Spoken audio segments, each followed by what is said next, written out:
Hello everyone, एक बार फिर से स्वागत है दोस्तों बिहार बोर्ड के नंबर इस YouTube channel point of study में। दोस्तों काफी बच्चों के कमेंट आ रहे हैं कि सर एमबीडी का गाइड जो है ना सोल्यूशन कराएं, एमबीडी गाइड सोल्यूशन कराएं। तो दोस्तों इस वीडियो में जो है ना लेकर आए हैं एमबीडी गाइड का सोल्यूशन जो है आपको पूरा कराया जाएगा। बिल्कुल आप दिल थाम कर बने रहिए और इस वीडियो को शुरू से अंत तक देखते रहिए, ठीक है। इससे पहले आप मेरे इस पार्ट 1 को जो है नहीं देखे हैं, जो कि मैथ का क्वेश्चन जो है सोल्व कराया गया, समझे, इस यूट्यूब चैनल को जो है, तो उसके है ना डिस्क्रिप्शन बॉक्स में उसका लिंक दिया गया है, उसे आप जाकर देख लीजिए और बने रहे इस वीडियो में शुरू से अंत तक पहले, ठीक है। चलिए दोस्तों स्टार्ट कर लेते हैं।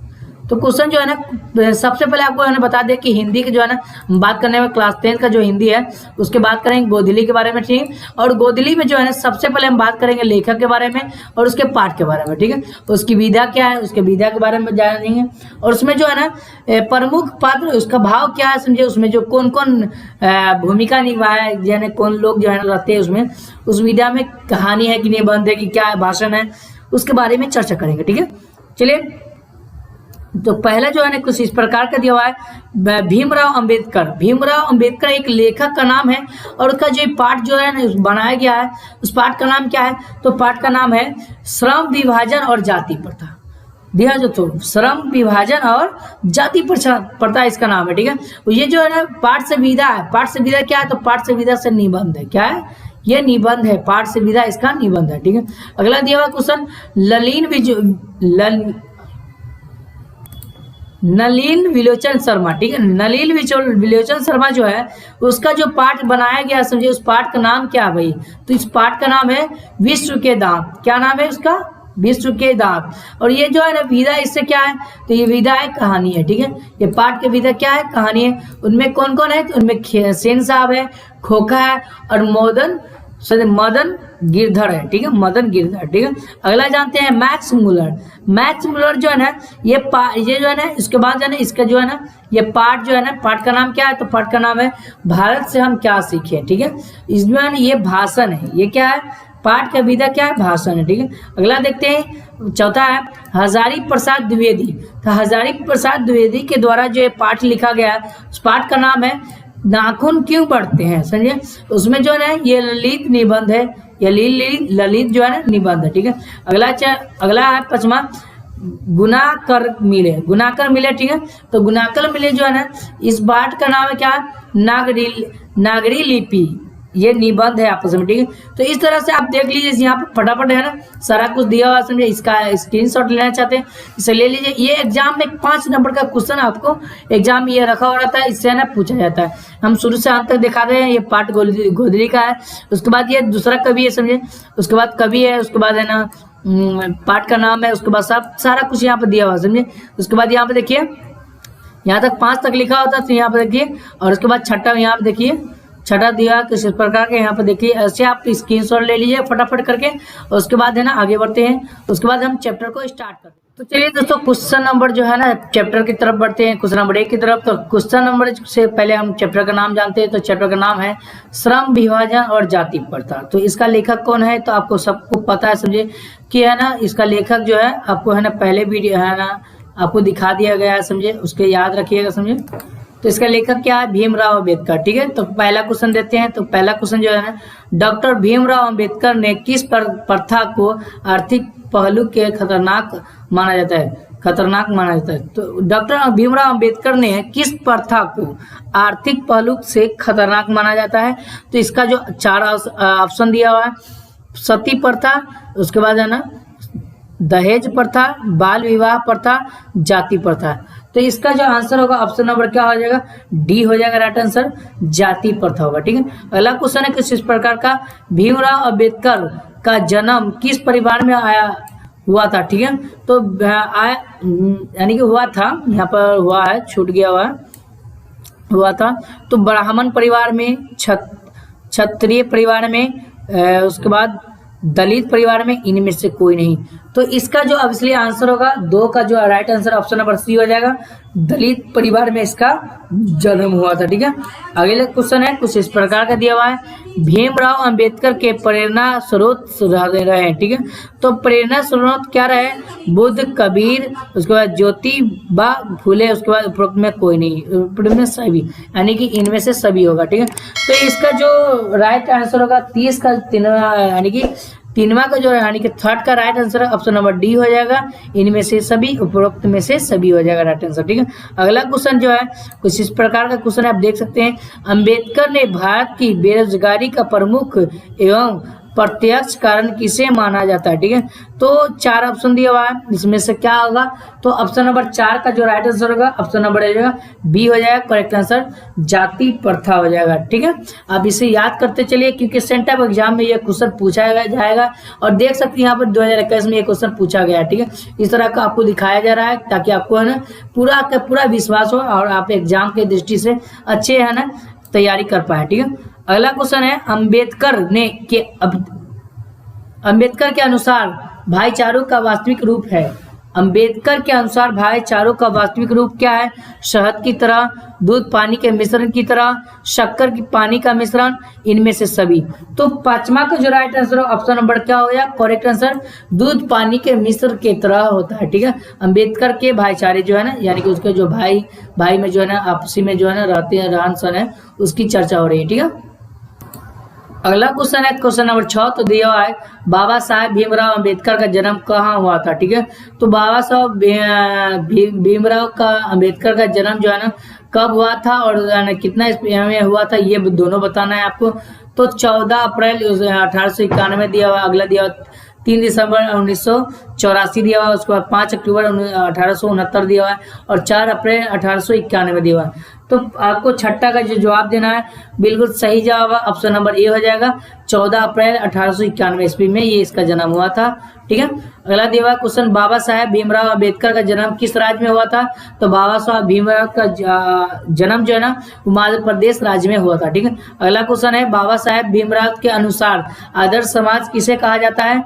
तो समता आधारित है, उसके बाद समता आधारित है, बंधुत्व पर आधारित है, उसके बाद स्वतंत्रता पर आधारित है, सभी कथन सत्य है। तो इसका जो राइट आंसर 8वां को जो होगा ऑप्शन नंबर डी हो जाएगा, ये सभी कथन पर आधारित है। ठीक है, ये क्वेश्चन। ठीक है, अगला क्वेश्चन है, श्रम विभाजन और जाति प्रथा के लेखक कौन है?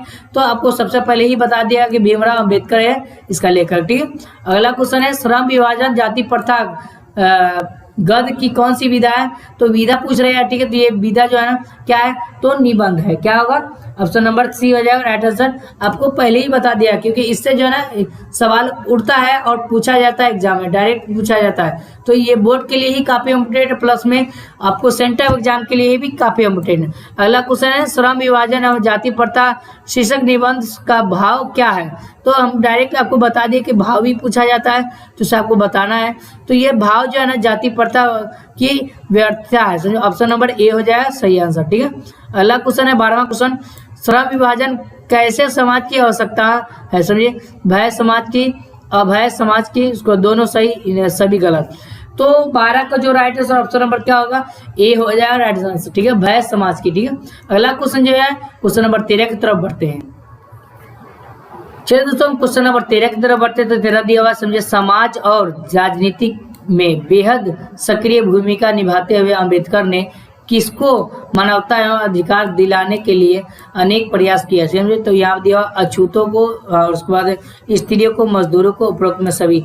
तो इसका जो राइट आंसर होगा ऑप्शन नंबर 13 को जो राइट आंसर होगा क्या होगा? इनमें से चारों में से आपको है ना एक इस कमेंट में बॉक्स में 13 का जवाब देकर जाइएगा। ठीक है, इसका आंसर जो है ना आपको लास्ट वीडियो में के बता दिया जाएगा। ठीक है, अगला क्वेश्चन दिया चौथा में दिया, जाति प्रथा का प्रथम विभाजन मनुष्य की स्वेच्छा पर निर्भर नहीं करता रहता है। मनुष्य के व्यक्तिगत भावना एवं व्यक्तिगत रुचि का इस्तेमाल कोई स्थान या महत्व न रहता। प्रस्तुत गंध किस पाठ से उद्धित है? समझे, उद्धित है। ठीक है, तो इसमें जो आपको 4 ऑप्शन दिया हुआ है, चारों ऑप्शन में आपको एक आंसर लगाना है। तो 14 को जो राइट आंसर ऑप्शन नंबर क्या होगा? सी हो जाएगा राइट आंसर। श्रम विभाजन और जाति प्रथा के द्वारा ये लिखा गया इसमें रचना है। ठीक है, अगला क्वेश्चन जो है ना किसी प्रकार का दिया हुआ है, जाति प्रथा को श्रम विभाजन मान लिया जाए तो यह स्वाभाविक विभाजन नहीं है, यह स्वाभाविक विभाजन नहीं है, क्योंकि यह मनुष्य की रुचि एवं आधारित नहीं है, रुचि पर आधारित नहीं है। ठीक है, उसके बाद यह पाठ लिया गया, किससे लिया गया? शिक्षा और संस्कृति से, श्रम विभाजन और जाति प्रथा से, मछली से और नौबत खाने में इबादत। समझे? तो इसका जो right answer option number B हो जाएगा, श्रम विभाजन और जाति प्रथा। ठीक है, अगला क्वेश्चन जो है कुछ इस प्रकार का क्वेश्चन दिया हुआ है, जाति प्रथा का स्वाभाविक विभाजन नहीं हो है, क्यों? समझिए, तो रुचि पर आधारित होने के कारण, रुचि पर आधारित नहीं होने के कारण, भेदभाव के कारण, उसके बाद शोषण के कारण। तो इसका जो 16 का जो राइट आंसर ऑप्शन नंबर क्या हो जाएगा? डी बी हो जाएगा right answer, option number B हो जाएगा करेक्ट आंसर। ठीक है, अगला देखते हैं क्वेश्चन नंबर 17।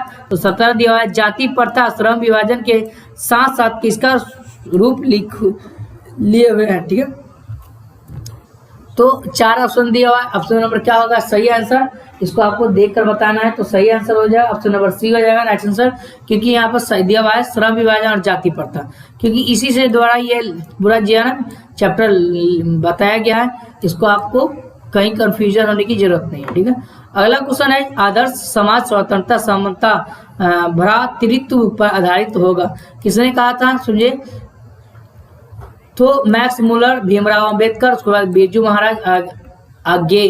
तो इसका जो भी राइट आंसर होगा ऑप्शन नंबर क्या हो जाएगा? 18 का सही आंसर बी हो जाएगा, भीमराव अंबेडकर ने बताया था, क्योंकि ये चैप्टर भीमराव अंबेडकर के द्वारा ही लिखा गया है। समाज व भय समाज की आवश्यकता क्या है?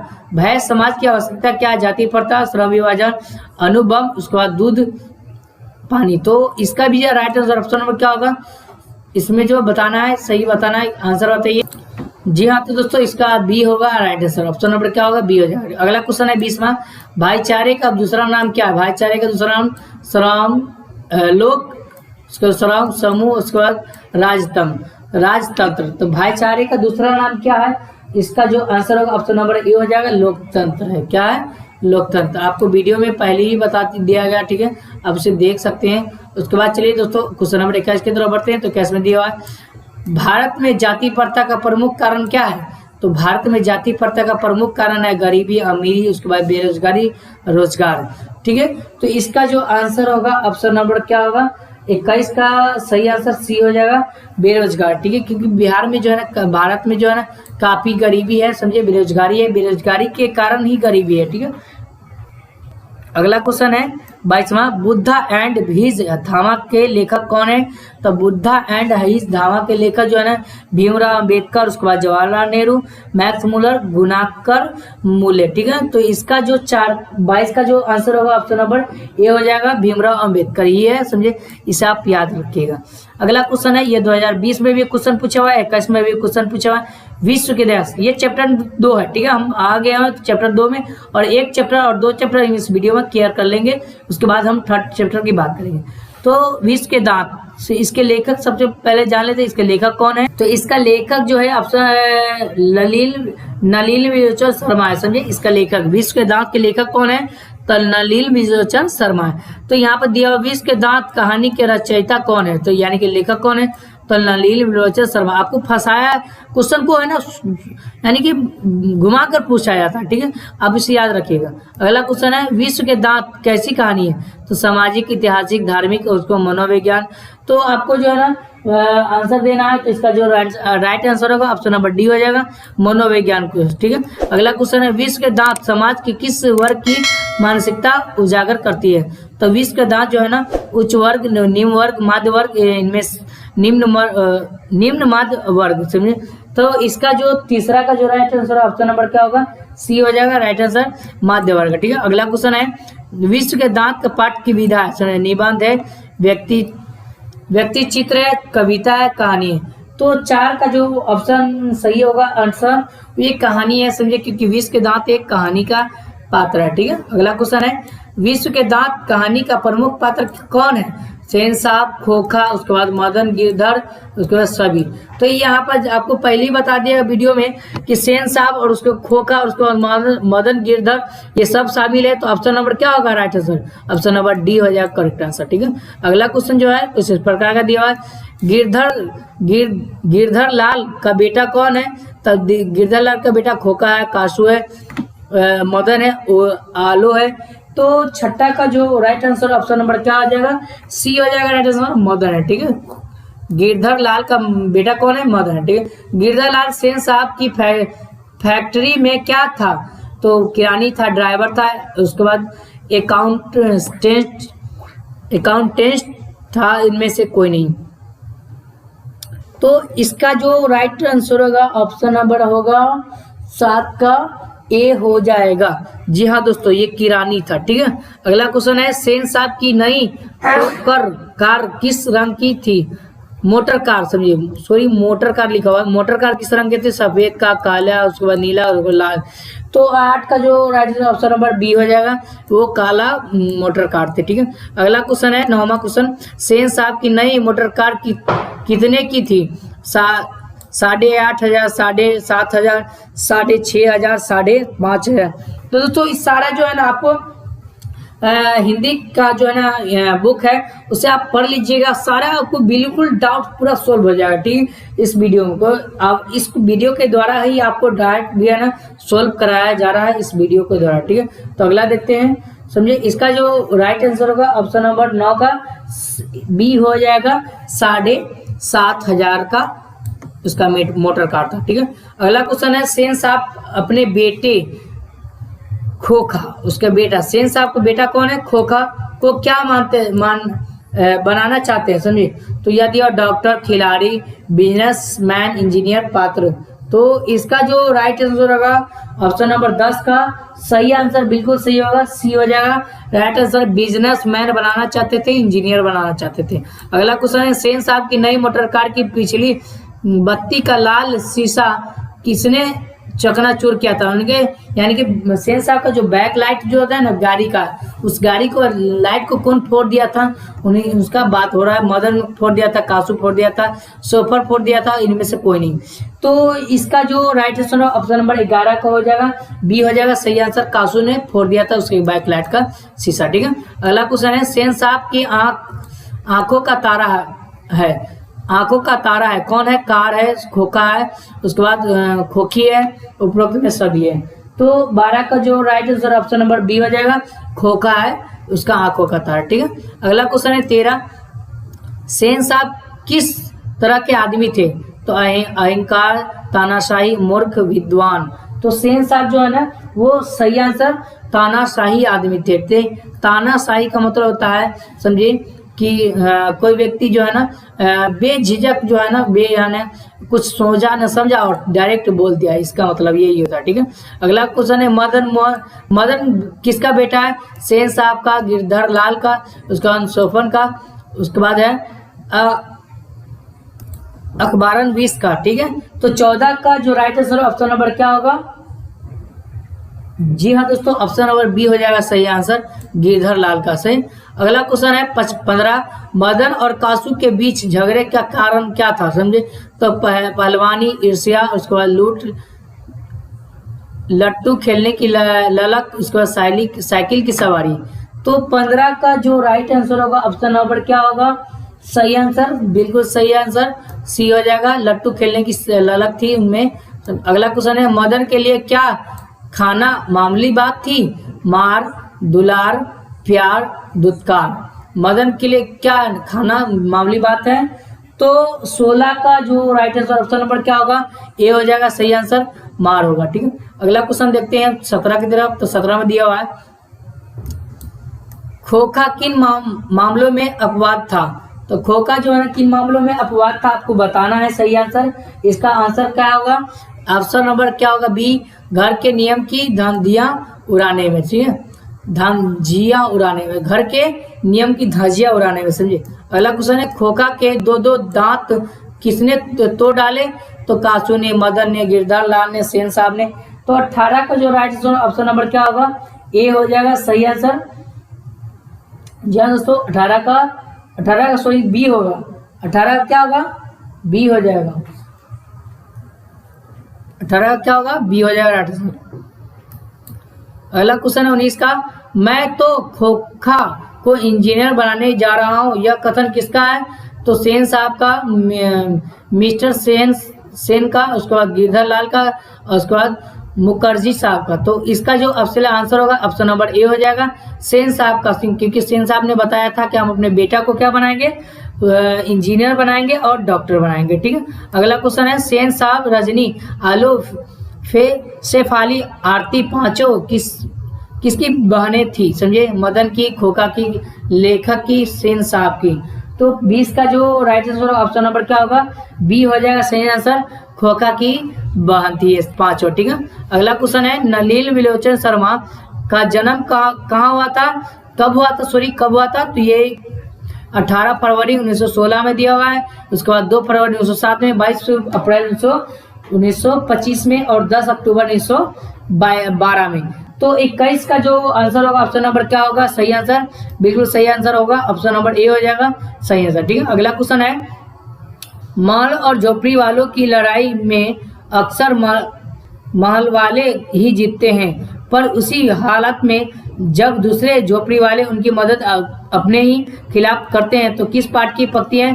तो ये है ना ऑप्शन नंबर क्या होगा, इसका जो सही आंसर होगा वो दिया हुआ है, समझे, इसमें विष के दांत। ऑप्शन नंबर क्या होगा, डी हो जाएगा सही आंसर, क्योंकि हम इस चैप्टर को पढ़ रहे हैं विष के दांत में, इसलिए इसका आंसर क्या होगा, ऑप्शन नंबर डी हो जाएगा।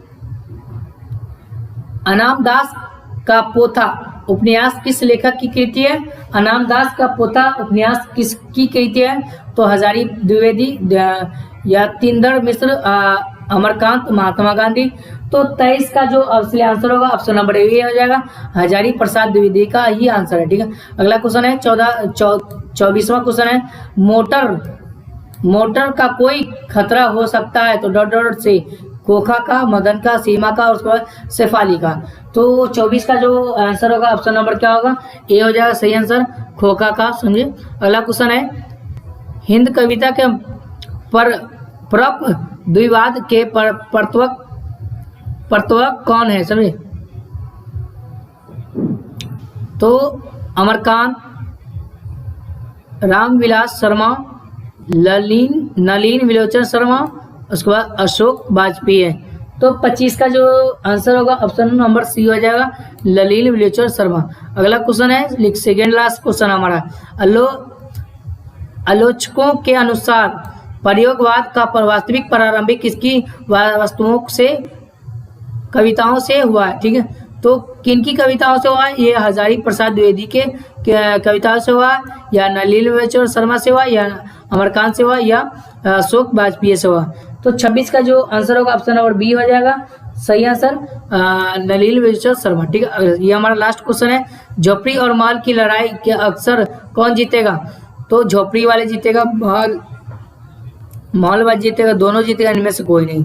तो इसका जो सही आंसर महल वाले जीतेगा, क्योंकि महल वाले के पास ज्यादा पैसा वगैरह होगा, इसलिए वो जीतेगा। ठीक है, तो इस वीडियो को है ना आपको है ना शेयर कर देना सभी दोस्तों के पास। और इससे पहले आप मेरे इस यूट्यूब चैनल पर आए तो प्लीज चैनल को सब्सक्राइब कीजिए, लाइक कीजिए वीडियो को, और शेयर करना ना भूलिए, क्योंकि है ना इसी तरह का वीडियो आपको है ना एग्जाम में है ना प्रोवाइड कराया जाएगा। और इससे है ना पहले आप मेरे इस यूट्यूब चैनल पर नए हैं तो प्लीज चैनल को सब्सक्राइब करना ना भूलिएगा। ठीक है, फिर मिलते हैं नेक्स्ट वीडियो में। Thank you for watching this video.